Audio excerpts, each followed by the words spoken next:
Господь, помажь это слово, которое мы хотим сейчас говорить. Помоги мне это передать Твоим людям. Во имя Иисуса Христа. Я хочу говорить сегодня на теме. Почему власть? Цель власти. Цель силы. Сила, власть. То есть, почему Бог дает нам власть, силу. То есть, допустим, если вы откроете Ефесянам первую главу, с 18 по 23 стихи, там говорится о безмерном величии, могуществе Его в нас. Теперь тема, можно назвать эту тему так. Причина или цель Его могущества в нас, Его сила в нас, Его власть в нас. Зачем Бог поместил в нас верующих Его власть, Его могущество, Его сила? Мы все согласны, что всем нам дана власть от Бога или нет? А? Бог в нас и Его сила в нас. Иисус в нас и Его могущество в нас. Правда? Кто это знает? Вы помните, что Иисус Христос говорит, вот сие даю вам что? Власть. Вы помните от Луки, 9 глава, Он созвал Его учеников, и Он дал им власть. Исцелять и болезни, и проповедовать царство. Но слушайте внимательно, пожалуйста. Если вы посмотрите это место, Он говорит о том, что Бог поместил в нас безмерно величие могущество Его в нас. Верующие под действием державной силы Его, которую Он содействовал во Христе, воскресив Его из мертвых и посадив одесную себя на небеса, превыше всякого нашествия власти и силы и господства, и всякого имени, именуемого не только в всем мире, но и в мире будущем. И все покорил под ноги Его и поставил Его выше всего главою церкви, которая есть тело Его, полнота наполняющего все во всем. Когда мы читаем Евангелие от Луки, вы можете тоже написать, 9 глава с 1 по 2 стихи, там написано, что Он дал им власть, чтобы проповедовать Евангелие Царства, исцелять больных, прокаженные очистить и так далее. Матфея, то же самое, 10 глава. Слушайте сюда. Есть причина, почему Бог наделяет нам властью. Есть причина, почему Господь наделяет нам силой. Я хочу эту причину открыть нам сегодня, раскрыть. Вы помните Деяния апостолов, 1 глава, 8 стих. Там написано, вы примете силу, когда? Когда зайдет на вас Дух Святой, и будете что? Свидетелями. Вы будете мне свидетелями. В Самарии и так далее. Послушайте маленькую историю. Если вы это не поймете, вы не поймете вообще христианской жизни. Слушайте внимательно сейчас. Почему Бог создал Землю, планета Земля? Это большой вопрос. Кто-нибудь знает? Окей, давайте будем отвечать. Может быть, это будет интересно вам конспектировать это. Почему Бог создал планету Земля? Планета Земля была создана как прототип живота. Планета Земля была создана и придумана в сердце Бога, как чтобы она стала прототипом Царства Небесного. Поэтому, когда мы читаем Евангелие от Матфея, 6 глава, 10 стих, вы видите, что Иисус учит нас молиться. И Он говорит, молитесь так. Отче наш, сущий на небесах, да придет царствие Твое, да будет воля Твоя на земле, как на небе. Окей. Когда вы также читаете Евангелие от Луки, 1 глава, 31 стиха по 33 стихи, там пророчествуют о цели или причине рождения Иисуса Христа, Его миссии. И там написано, что Он присядет, он сядет на престоле отца своего и будет господствовать в доме Давидова. На престоле Давидова. Царство его не будет конца. Царство его будет вовеки. Вы помните, да? Там говорится, пророчествуется о том, что он восстановит царство утерянное. Так дальше. Когда Иисус говорит нам молиться, чтобы царство его пришло, слушайте внимательно. Это потому, что Иисус понимает смысл, изначальный смысл, первоначальная причина, почему Бог задумал создать землю. Бог задумал создать землю как прототип неба. А на небе нету ни боли, ни слез, ни неприятностей, ни проблем. На небе Господь царствует там. Там свет, там радость, там счастье, там изобилие всего. Небо – это совершенное место. Так? И Бог создал землю и поместил в земле Эдемский сад, как маленький прообраз неба. И задача и создать человека, чтобы человек там был главой. И чтобы с Эдемского сада человек был плодотворным, умножался и господствовал, чтобы он распространил небо, которое в Эдемском саду по всей земле. Вы понимаете меня? Чтобы он нахватил и накрыл реальностью неба землей. Поэтому он создал человека по образу и подобию своему. А что такое подобие? Подобие это значит какой он, как и он, так и мы. Это значит, если Бог есть дух, это по образу, он есть дух, мы тоже есть дух, это образ. А подобие, что он делает, так и мы делаем. Он царствует, Бог, господствует. И он поэтому создал нас по подобию его, чтобы мы тоже на земле господствовали. Царствовали, чтобы мы могли смотреть на него. Поэтому он есть царь, царей, Господь, господствующий. Чтобы мы могли смотреть, как он господствует над вселенной. Не только над небом, он есть Господь над вселенной. Чтобы мы могли наблюдаться от него, учиться от него. Как он правит вселенной, как он управит миром, как он правит счастьем, как он правит радостью, как он правит праведностью, как он правит чистотою, чтобы мы могли принести это царство небесное на землю и распространить, и таким же образом управлять землею. Вы понимаете меня? Это изначальный план Бога, почему он придумал и создал планету Земля. Это ясно или нет? Поэтому, когда человек упал в Эдемском саду 3 главе, там произошло не только падение человека в грех. Мы сосредоточились на это слишком много внимания.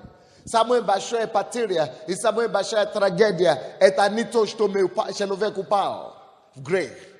Самая большая потеря, которая была в Эдемском саду, когда человек согрешил, друзья, слушайте сюда, это то, что человек и Бог, не человек, а Бог, прежде всего, потерял царство. Поэтому, когда Бог вернул Иисуса, первоначальная задача Иисуса, это не искупить человека от греха даже. Это шок. Первоначальное призвание и задача Иисуса на земле, это не человека искупить от греха. Это второстепенное. Напишите это, потому что это может менять вашу психологию. Это второстепенная задача. Первостепенная задача Иисуса на земле, это было восстановить обратно, вернуть Богу, что? Царство. Утерянное царство. Утерянное царство. Поэтому, когда он начал проповедовать, какие первые слова Иисуса? Покайтесь, ибо приблизилось Царство Небесное. Когда Иисус встретился с сатаной, почему дьявол сказал ему, преклонись передо мною, и я дам тебе царство этого мира, потому что дьявол знает угрозу. Što on bil cariom na маленькое время. Он был господином на земле на малое время. И сейчас время пришло Иисусу вернуть это царство. И он хотел сделать аборт призвание Иисуса. Он хотел, чтобы Иисус преклонился, чтобы Иисус не мог выполнить самую главную миссию. Кто-нибудь понимает меня? Если бы Иисус преклонился перед ним, он бы никогда не вернул землю. Поэтому он бы никогда не вернул царство. Поэтому то, что Иисус принес, он говорит царство. Напишите себе, 85% всей проповеди Иисуса, это было о чем? О царстве Божьем. Почему? Многие люди не понимают почему. Это потому что это он понимает боль сердца Отца. Бог создал прототип. Бог хотел, чтобы его воля была на небе, была здесь на земле. Бог хотел, чтобы царство его, которое на небе, было здесь на земле. И дьявол пришел, испортил этот план. А почему нужно будет искупить человека? Потому что человек должен быть главой этого царства на земле. И человек должен распространить эту землю, это царство из Эдемского сада по всей земле. Вот почему, когда Иисус учит нас молиться, Он не говорит, чтобы мы только повторяли эту молитву. Отче наш, сущий на небесах, да будет придет царство Твое, да будет воля Твоя на земле. Повторять ли, просто без логики, без мысли. Нет, Он дает нам приоритетность. Он дает нам важнейшее откровение. Во-первых, о том, что вы должны понять, что Бог это ваш Отец теперь. Вы восстановлены семью Божию, Царство Божие. Во-вторых, вы должны понять самую главную боль сердца Отца. И в чем заключается эта боль?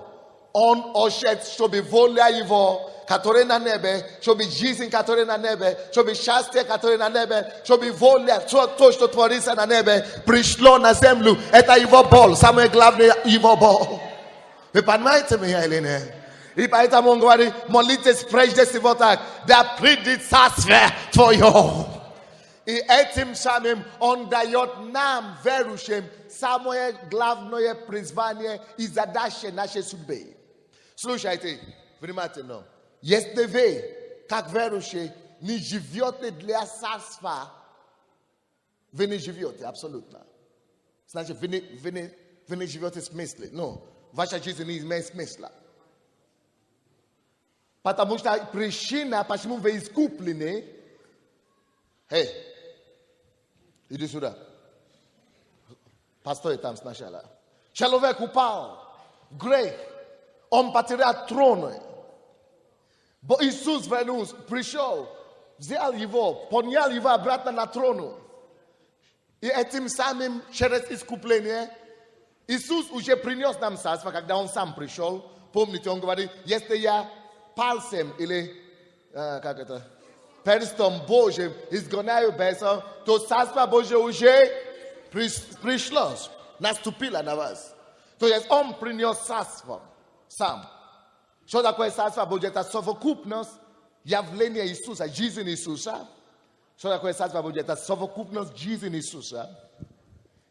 И учение, принципы, которые он принес. Слова, дела, проповеди его. Все, что он делал, все то, что он говорил, и его, и дух его. Это его царство.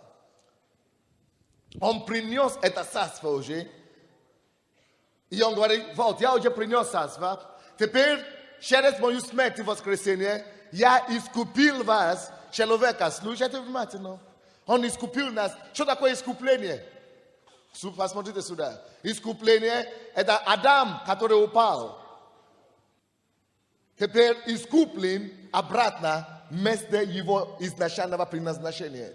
Это значит, Бог вернул нас, когда Он простил нас, наши грехи. Он не просто простил и оставил нас такими, как я есть, Sunday, Витя. Нет, когда Он простил нас, Он меня взял и посадил меня на том же месте, где изначально Адам был до грехопадения.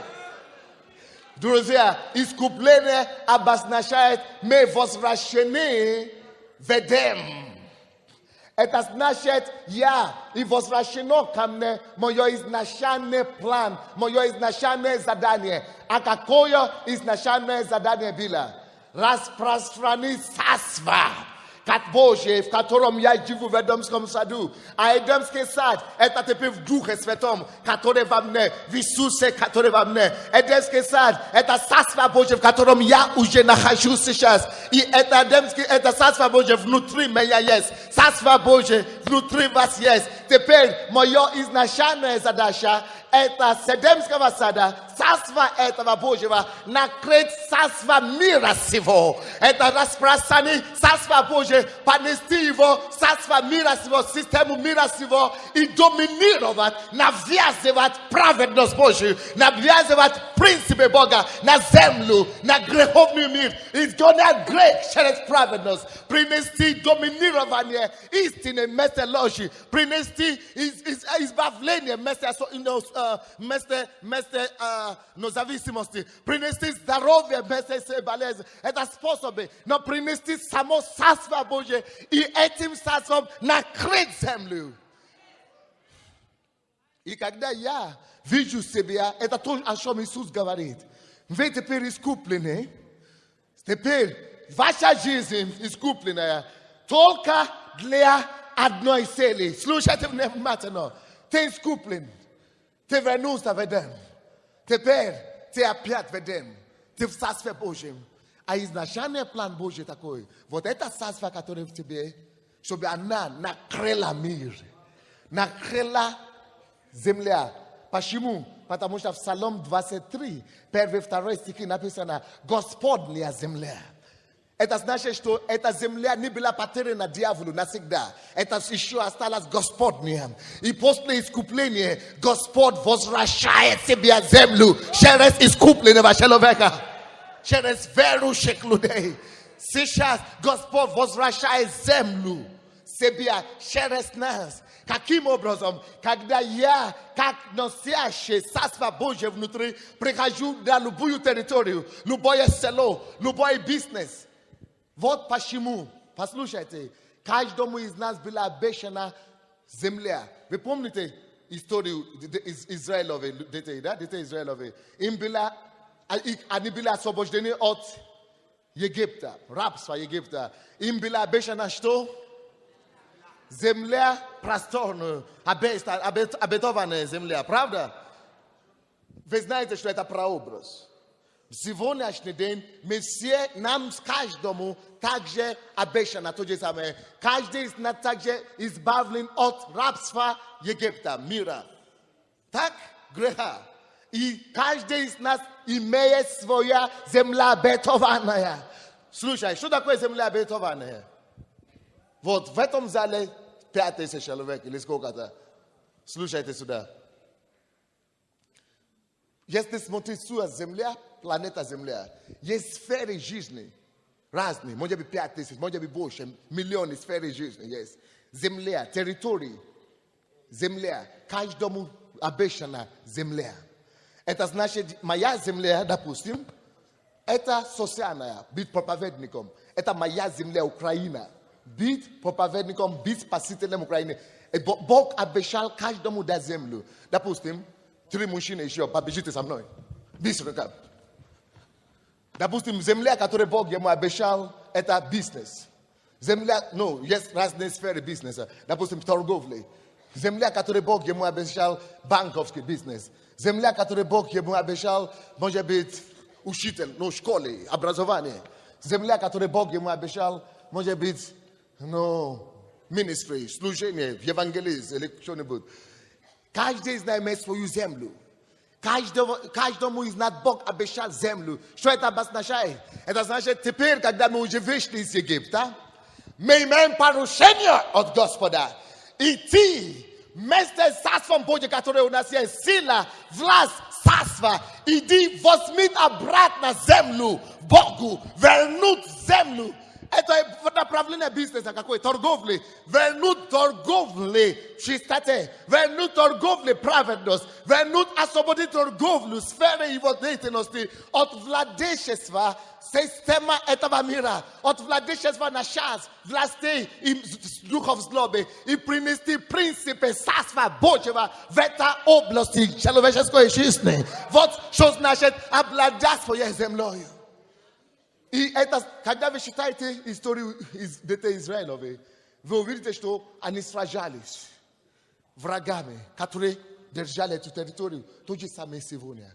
Все наши сражения, оппоненты, бесы будут сражаться, законы будут сражаться, государство будет против. Но никто в нас уже больше того в мире. По-любому, это земля наша. Обещана тебе эта земля. Поэтому ты можешь идти и поставить твою ногу и говорить: Господь, дай мне эту землю. Это мой бизнес, это мое призвание. И я делаю бизнес. Не ради себя, не ради того, чтобы я нажился, не ради нажива, не ради богачения. Но я, чтобы принести Царство Божье в этой сфере жизни. Поэтому я делаю этот бизнес, чтобы вернуть эту кусочку земли Богу. Поэтому я занимаюсь этим делом. Я здесь, чтобы доминировать, принести Царство Божье и его принцип на этой сфере жизни.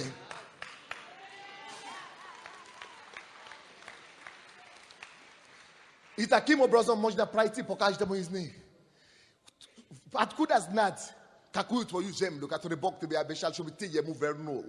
Каждый из нас имеет кусок земли, который тебе поручен Богом. И когда мы попадем на небо, мы ответим перед Ним, что мы сделали с землей, которую Бог нам поручил вернуть Ему. Слушайте внимательно, друзья. Эй, вы слушаете меня? У тебя есть земля. Откуда тебе знать, какая твоя земля?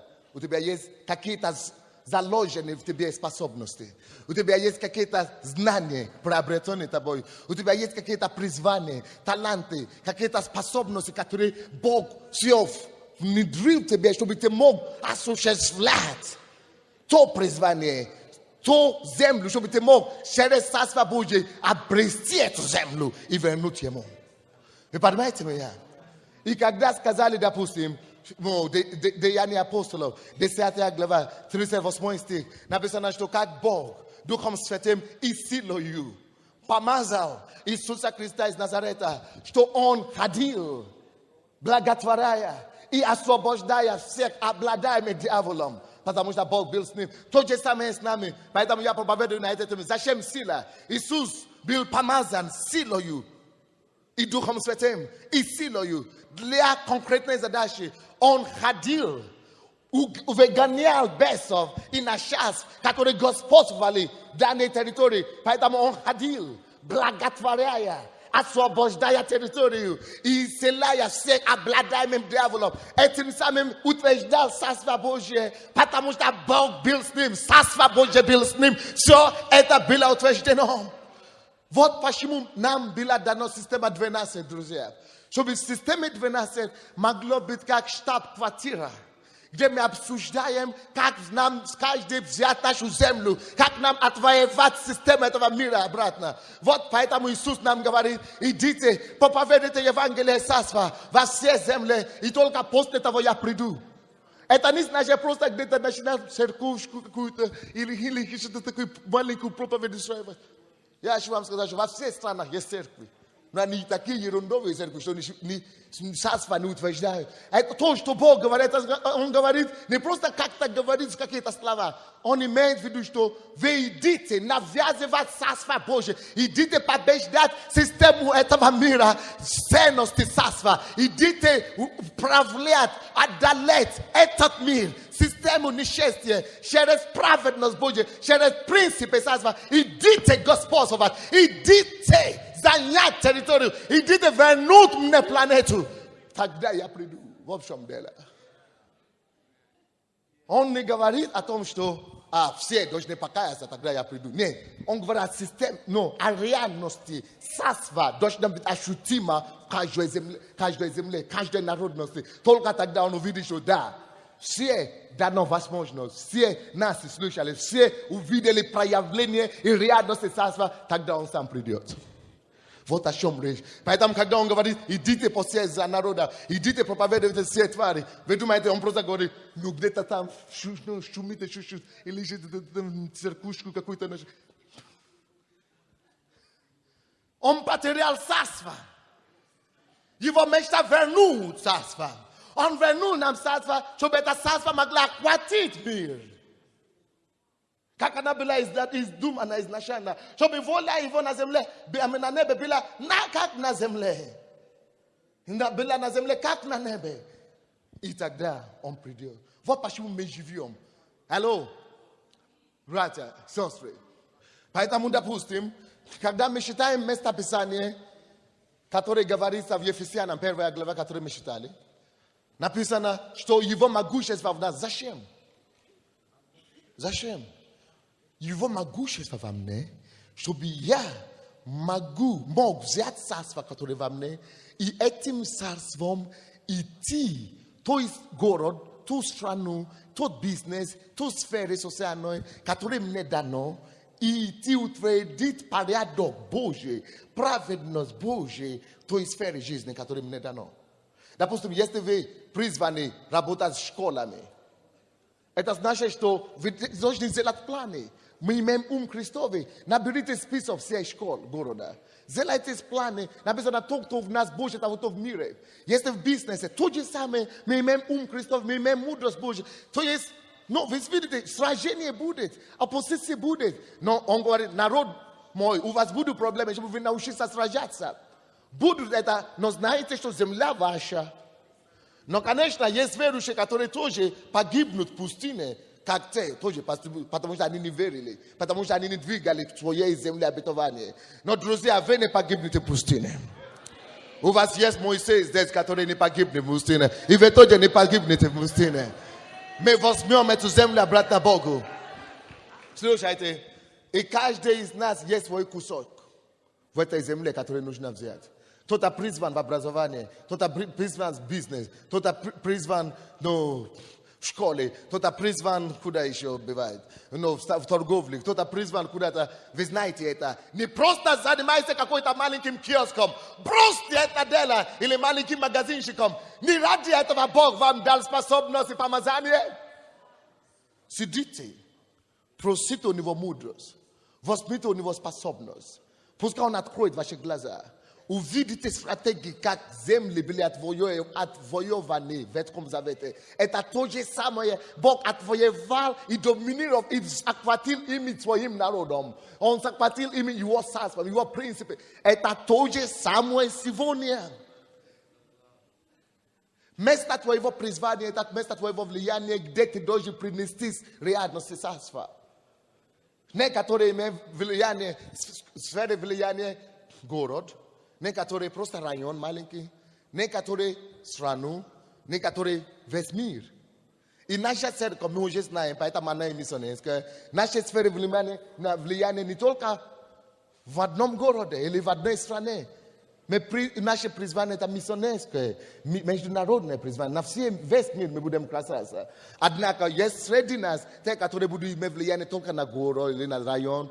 Но вы должны опознать свое место и двигаться вперед. И, друзья, будут много таких проповедей сейчас. До следующей годовщины, 8-й годовщины нашей церкви, я буду стараться, я прошу вас, пасторы, помогите мне. Потому что вы сейчас слушаете, как я проповедую это, получите это в духе вашем. Мы должны менять менталитет всех наших людей. И следующего года мы начинаем выходить из домов общин. Мы сюда будем только приходить, чтобы иметь власть, стратегии и тактики, как идти и наслаждать царство везде в обществе. Кто-нибудь слышит меня или нет? И поэтому, 8-й год в Библии это новое начало. Первый год я был добрым пастором, просто хотел помочь людям и так далее. Но Бог мне сказал сейчас, 8-й год это новое начало. Наша церковь приобретет на годовщине, вы услышите, новое название. Не будет церковь слова веры Божьей. Бог уже мне дал другое название. Будет другое название. А мы будем иметь другую идентификацию. Все будет меняться. И все, весь мир будет знать, что нужно считаться с этим народом.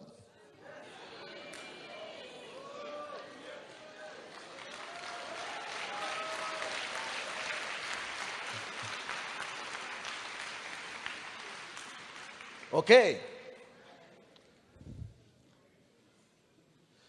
Допустим, Деяния апостолов, 4 глава, 38 стих.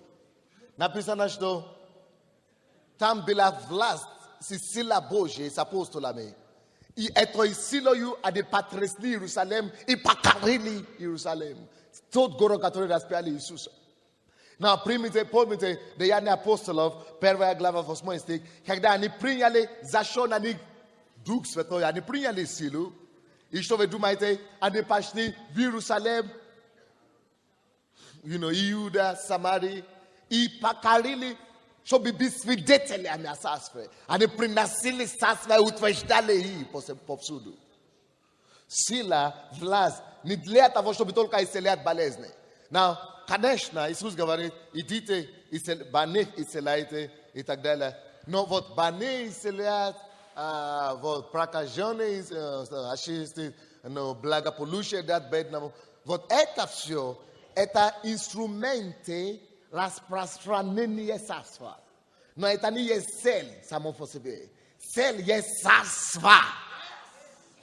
Церковь это не цель. Церковь это инструмент. Цель есть царство. Церковь это всего лишь инструмент, чтобы распространить царство, утверждать царство Божие. Поэтому я не могу понять, как люди обижаются, когда кто-то уходит из нашей церкви в другую церковь. Какая разница? Это не моя проблема, церковь. Я, конечно, хочу, чтобы здесь люди оставались. Не поймите меня неправильно. Потому что я хочу вам дать то, что у меня есть. Чтобы мы могли выполнить задание, которое Бог нам дал. Я верю, что каждому человеку Бог приводит к конкретной церкви. Я это верю, но мы не привязаны к церкви, понимаете меня? Мы привязаны к Царству Божьему. Церковь это всего лишь оружие маленькое, которое средства Бог использует, чтобы утвердить Его Царство повсюду. Вы понимаете меня, да? Но это не значит, что вы пойдете и скажете, пастор сказал, что церковь не нужна, поэтому не надо ходить в церковь. Если ты не будешь ходить в церковь, как ты можешь знать стратегии, чтобы говорить тело? Написано, не покидайте собрания ваши, не оставляйте собрания ваши. То есть, Бог не дурак, что Он придумал церковь. Но я просто имею в виду, что если мы не будем знать, что конечная цель это царство, мы станем начинать строить свое царство. Каждый человек, кто не понимает, что причина, почему Бог ему дал талант. Если Бог вам дал какие-то таланты, слушайте сюда внимательно, какие-то способности, или зарабатывать деньги, или петь и так далее. Некоторые из вас, вы думаете, что Бог вам дал голос, чтобы вы стали только звездой. Привет, звезда. Когда ты умрешь, что будет? Все. Не для этого Бог тебе дал, чтобы ты просто прославился и умер. Бог тебе дал эти способности, дары, чтобы ты мог оставить отпечатки твоих ног на веки. Веков. Чтобы ты мог здесь утвердить Царство Божие какой-то конкретной сфере. Принести славу Божьей, накрыть эту землю славою. Чтобы когда ты уйдешь, отвоевана уже конкретная земля и территория. И конкретное поколение уже познало и возвращено царству. Скоро вы понимаете меня, о чем речь? То же самое, если тебе Бог дает способность зарабатывать деньги, и ты думаешь, что зарабатывать деньги, хорошая квартира уже есть, дом есть, что дальше? Поэтому ты начинаешь пить. И колоса и бега за девушками. Потому что ты не понял. Если Бог тебе дает способность зарабатывать деньги, слава Богу. Потому что есть конкретные территории, которые нужно быть отвоеваны обратно. Куда нужно утвердить царство Божие. Поэтому Бог тебя дает финансы, чтобы ты мог использовать богатство неправедного, чтобы приобрести вечную обитель. Вот в чем дело. Все, что Бог дает нам, причина, почему Бог тебе дает эти способности, причина, почему Бог тебе дает эту работу, эту профессию, это образование, чтобы ты мог достигать максимум успеха там. Максимум отличия там, максимум успеха в индустрии музыки, в индустрии бизнеса, в индустрии, любой индустрии, развлечения, любой. И чтобы ты мог отвоевать эту индустрию и туда принести царство Божье, принципы царства. Не церковь делать везде, потому что Бог будет использовать все шаги общества и принести свое царство туда. Рычаги, да. Все рычаги общества. Поэтому, если ты учительница, ты говоришь, что я чувствую помазание, это не значит, что ты должен бросить школу. Может быть, ты поменяешь амплуа, но это не значит, что бросить школу. Может быть, это помазание нужно для того, чтобы принести царство в сфере школы. Не все будут проповедниками в галстуке. Но мы будем все носителями царства. Вы понимаете, о чем речь? Итак, есть несколько средств власти, которые Бог дает нам все. Средства власти и силы. Напишите быстренько себе. Какие средства или рычаги власти и силы, которые Бог дал всем? Один из них есть у всех нас. Через которые мы должны распространить царство. Рычаги эти, один из этих четырех есть у всех нас. Напишите, первый это талант, я уже говорил об этом. Бог всем дает таланты. И таланты это то, что врожденные способности, которые Господь, как сказать, вложил или внедрял, заложил в тебе, чтобы ты мог эти все таланты твои использовать, чтобы явить Его славу и царство Его распространять. Вы понимаете меня? Поэтому тебе дан талант не потому, что ты такой родился красивый или красивая, или красивый. Не потому, что ты такой красивый, тебе дан этот талант. Тебе дан этот талант, потому что Бог такой прекрасный.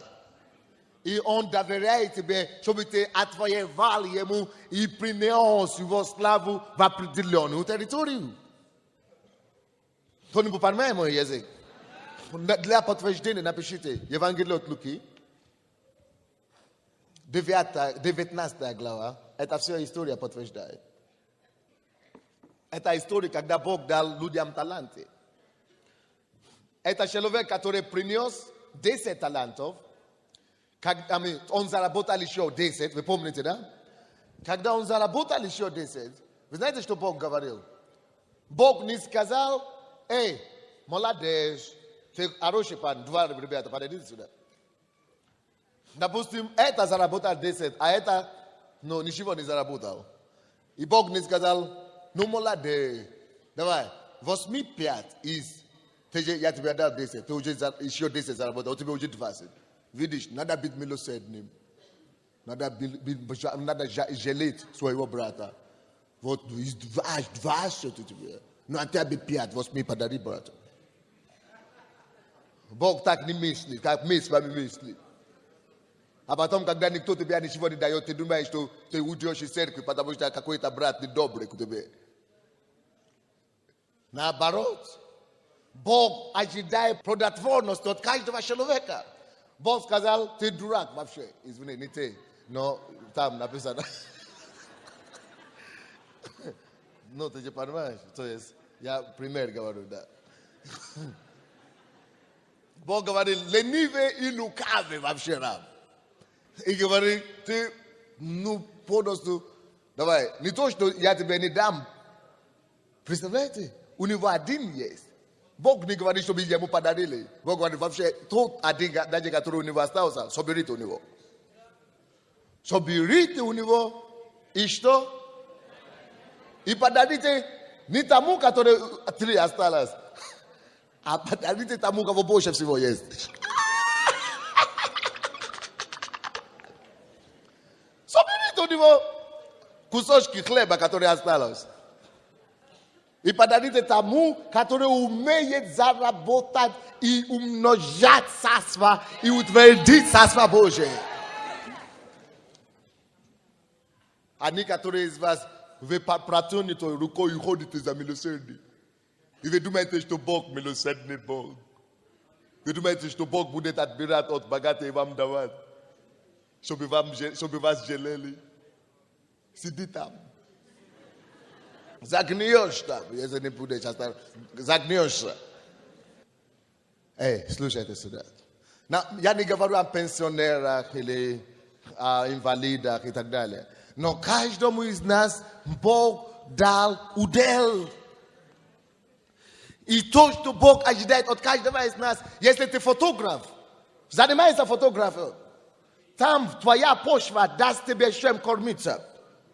Если ты проповедует, трудящийся достоин пропитанию, то есть, я не знаю,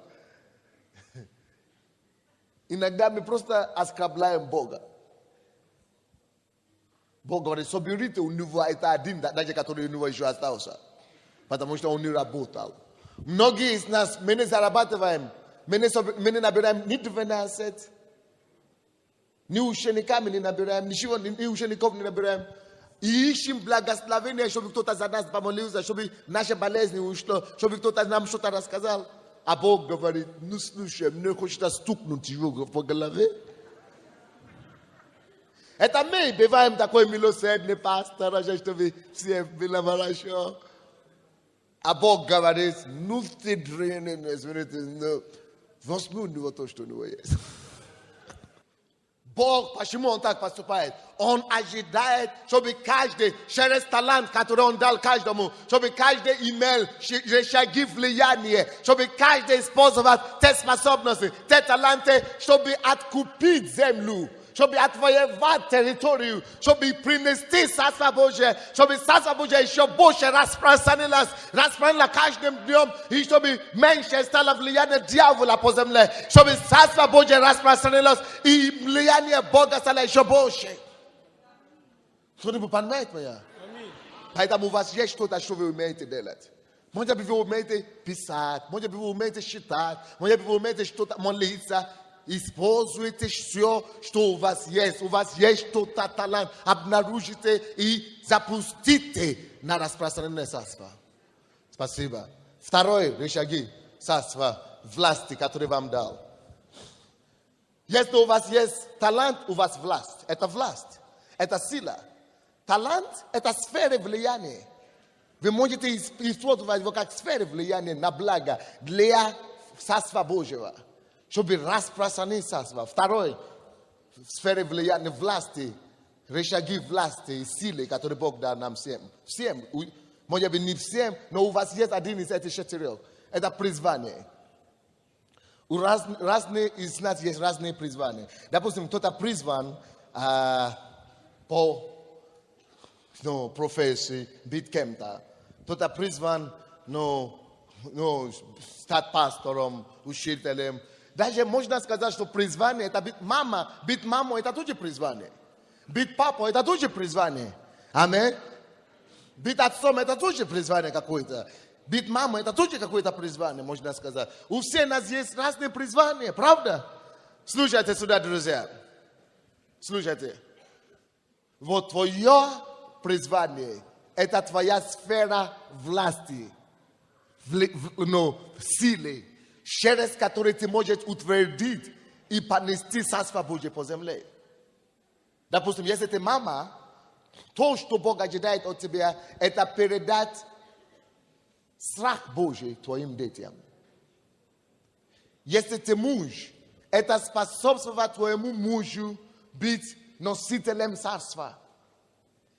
Если ты имеешь призвание быть директором или no manager on firme. And that should be shared for you firme, shared for you companion, should be pravednost, should be principe sarstva, sarstvo valavobšenstva, should be shared for you kanale, should be praradosnost prišlo, should be sarstva Božje, should be pakajane prišlo k ľuďam, should be selene prišlo k ľuďam, should be освобождение prišlo k ľuďam, should be shared for you позицию, твою должность, чтобы ты распространять Царство Божие. Это есть сферы власти, которые Бог тебе дал для царства. Слушайте, если кто не живет для царства, он не живет. Он тратит свое время сует. Все, что нам дано, это рычаги для того, чтобы утвердило его царство. Он говорит, да будет царство твое, да придет воля твоя, да придет царство твое, да будет воля твоя на земле, как на небе. Третий рычаги власти, который Бог вам дал, нам всем дал, это положение на работе. Положение, должности. Мы занимаем разные должности. Даже продавец, даже у продавца, даже у уборщицы есть тоже влияние власти. Я вам уже рассказал мою историю. Однажды, вы думаете, что уборщица, ну, какой я никто. Однажды я там пришел туда, чтобы заходить, извините, в туалет. Я видел очередь, все отправляют. Я говорю, а что там?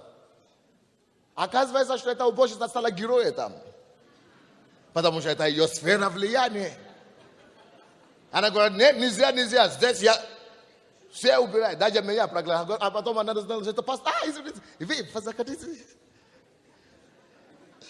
Потом она герой, никто не мог спорить с ней. Потому что все видели, что это ее работа. У всех есть средства влияния, средства власти, средства силы. Нам надо только их использовать. Бог его тебе дал, чтобы утвердить Царство Божие там, где ты работаешь. Кто-нибудь понимает меня, не? Посмотрите на царя Кира. Через него Бог восстановил стены иерусалимские. Сделал постановление правильное. Нехемия, смотрите. Ездре, смотрите. Смотрите на Эсфир. Бог использовал даже мирские люди, которые занимали положения какие-то, чтобы Царство Божие утвердить. Это тот же самый Бог, это прообраз, как Бог хочет нас сегодня использовать. И четвертый, рычаги власти, влияния для царства, которое Бог нам дает, это деньги.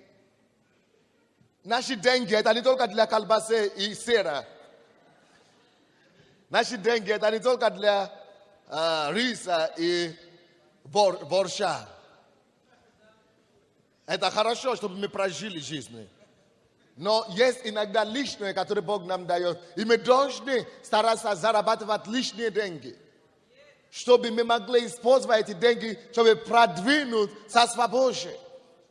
Аминь. Чтобы продвинуть Царство Божие. Кто-то говорит, вы знаете, иногда, когда я слышу проповеди о процветании, иногда это меня просто, извините, просто сводит с ума. Я обижаюсь, короче.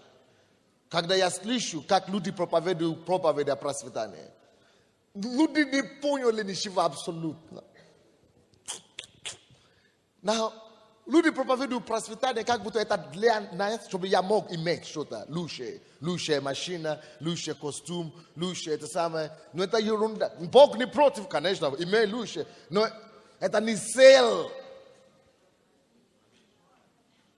Бог дает нам зарабатывать и дает нам процветание, чтобы мы могли распространить Его царство. Чтобы мы могли оккупировать царство этого мира. Праведности Божией. То же самое с верой. Люди проповедуют веру так, чтобы только себе что-то взять. Люди используют библейские принципы для эго опять. Эгоцентричность, от чего Бог нас спас.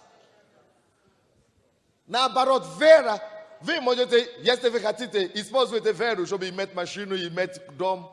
Мне не надо использовать веру, чтобы иметь машину. Машина все равно будет. Но я лучше буду использовать свою веру, чтобы завоевать какую-то страну. Вот то, что я еще использовать мою веру. Потому что если вы найдете Царство Божие, все остальное приложится к вам. Вы понимаете, что я говорю? Это не значит, что я против, но надо понимать цель для чего этого всего. Вы понимаете, о чем я? Напишите 3 вещи, мы закончим. 3 вещи, которые вы должны, то есть на заметку. Власть – хорошая вещь. Напишите это себе. Однако власть или сила, любая сила и любая власть, церковная, мирская, любая власть, любая сила может быть использована либо для распространения зла, это значит царство мира сего, либо для распространения Царства Божия, добро. За добром стоит Царство Божие. Так что если вы не работаете в сфере вашей власти, чтобы продвигать Царство Божие, значит автоматически ваша власть, ваша сила работает на продвижение Царства тьмы. Один из двух. То есть, либо ваша власть и сила, деньги, таланты, призвание, положение, либо они работают на то, чтобы распространять жизнь, то есть Царство Божие, либо они будут работать, чтобы распространять смерть. Это Царство тьмы. Второе, что вы напишите. Власть или сила – это хорошая вещь, но всякая власть должна быть покорна другой вещи власти. Всякая власть должна быть, или всякая сила должна быть покорна вещи власти. Это правда. Если любая власть или любая сила не будет покорна вещи власти, напишите себе такое высказывание есть на английском, такой, как это называется? Оговорка есть. Говорят, что абсолютная власть может быть абсолютная коррупция. Поэтому не должна быть абсолютная власть. Абсолютная власть может портить абсолютно. Может портить абсолютно. Поэтому каждая власть, каждая сила должна быть под какой-то ответственной другой власти. Под какой-то власти. Вот поэтому к Римлянам 13:1 написано, пускай каждая душа будет покорна высшей власти. Допустим, когда наша церковь была год, Бог мне сказал, иди покорись кому-то, потому что у тебя будет проблема. И настоящие сильные, и настоящие люди, сильные люди, они умеют признавать других. Потому что неспособность признавать других над собой – это слабость, это не сила. Это страх, безопасность нет у тебя. Поэтому некоторые из вас, которые говорят, я не могу быть в группе 12, все хуже меня, только под пастором Сандей я могу быть. Кроме пастора Сандей нет авторитета в этой церкви. Так гордость тебя погубит. Гордость тебя погубит. Слушай, по-русски говорю, гордость тебя погубит. Гордость тебя погубит натурально. Потому что Иисус, который был равный Богу, Он пришел, подчинялся плоти. И не считал за их решением быть равным Богу. Но отложил свою власть, даже если у него это есть больше всех. Потому что что предшествует гордость, это что? Падение. Следующая, третья истина, которую вы напишите себе. Каждая власть или сила должна иметь совесть. Что это обозначает? Каждая власть или сила должна иметь совесть. Или ответственность. Или отчетность. То есть каждая власть должна отвечать Богу. Быть под отчету Богу. Совесть, значит, должен отвечать перед законом Божьим. Если любая власть не будет бояться Бога, Должны иметь страх Божий. Любая власть должна иметь страх Божий. Если не будет иметь страх Божий, то эта власть или сила закончится плачевно. Это будет такая же история, как Навуходоносор. Потому что у него была власть без страха Божьего. Что он сказал? Вот царство, которое я сам построил. Навуходоносор. И что с ним случилось? Превратился в животное. Бог его, то есть и Ирод тоже. Это будет как Ирод. Он говорит, вот моя власть. И что с ним случилось? Черви съели его. Черви. То есть каждая власть должна иметь совесть. Значит, она должна быть ответственна перед Богом. Потому что написано, кто из вас имеет власть или силу, не хвалитесь этой. А чем хвалится? То, что знает Господа. Аминь. Так, все то, что у нас есть, власть, сила, талант, призвание, положение, деньги, все это хорошо. Но оно дано нам, потому что Бог хочет отвоевать обратно что? Землю.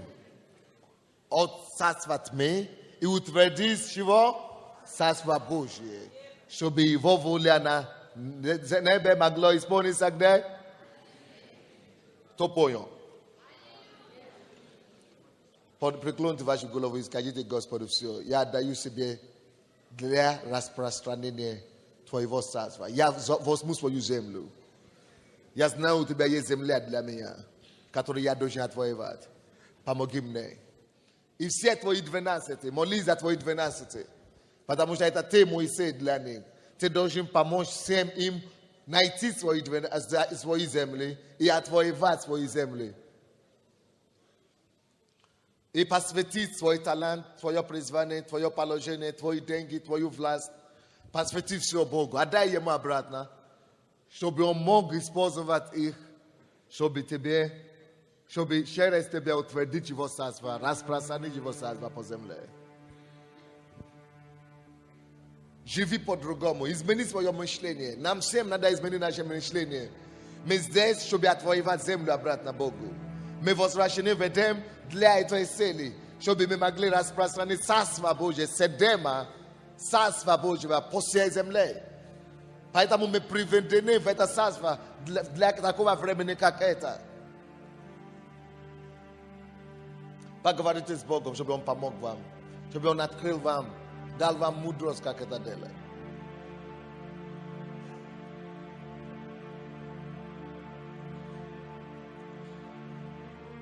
Господи, в имя Иисуса, я молюсь за мои братья и сестры. Открой всем нам глаза, Отец. Дай нам видеть Библию правильно. Дай нам видеть себя правильно. И дай нам быть Твоими инструментами, оружиями на распространение Твоего царства по всей земле. Тебе слава и хвала во имя Иисуса Христа. И весь народ сказал Аминь. Если у вас есть платок свой и елей, это как оружие для распространения Царства Божьего. Поднимите их к Богу, что я хочу быть распространителем Царства. Я хочу отвоевать землю тебе. Помочь мне, Господь, чтобы это делать. И власть, и сила не для того, чтобы ты хвалился чем-то, а чтобы Царство Божье утвердить везде, где ты идешь. Поднимите эти елей и платок Господу. Господи, в имя Иисуса, я молюсь за моих братьев и сестер. Я молюсь за эти елей. Помажи, Господь, чтобы через них храмы стали и ходили. Чтобы глухие слышали, слепые прозрели, чтобы раки исцелялись, чтобы нечистые духи уходили. Имя Иисуса Христа, я высвобождаю силу и помазание Духа Святого. Примите силу и помазание Бога для того, чтобы распространить его царство. Господь, помажь Твоего народа и используй нас во славу Твою. Во имя Иисуса Христа. Аминь.